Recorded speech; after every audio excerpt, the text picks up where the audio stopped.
Na vie, ils en a 3 bilok on enseigne en yaya ou éviter que s'accrocher dans ngo peut que forcer en ngo.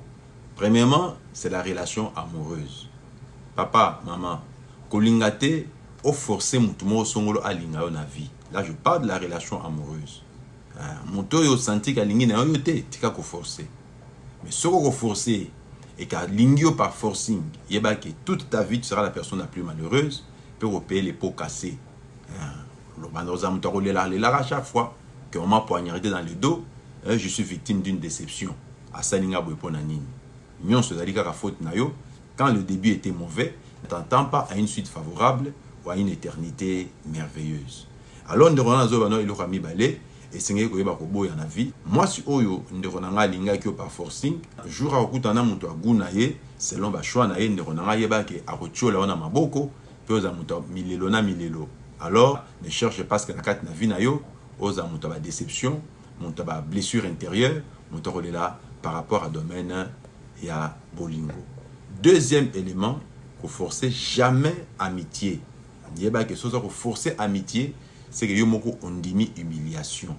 Amitié a na forcing té, amitié a na ba demande té, amitié ya ka travers ba circonstances ba to ba se rencontrer, fandi ensemble, bo s'étudier, peut vous en avoir objectif moko, ba ni ko parcourir, to ko endurer, ba ni ko planifier ba projet moko, vous en avoir idéologie moko, vous en avoir vision moko et ça se crée mutuellement et au fur et à mesure.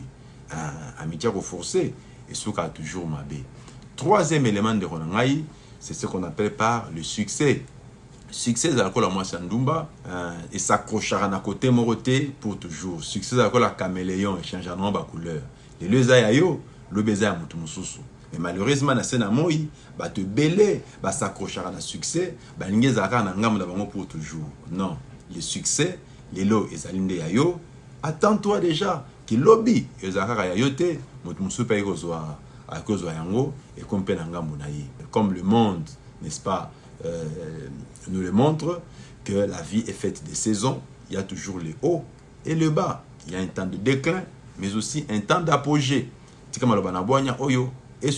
C'était l'évangile au quotidien avec votre humble serviteur, l'homme de la continuité, Patrick Alala. On se retrouve dans un nouveau numéro, mais avant de quitter, n'hésite pas à cliquer sur j'aime, et à s'abonner à la chaîne sur YouTube pour que prochainement, tous en ma casse. Merci beaucoup.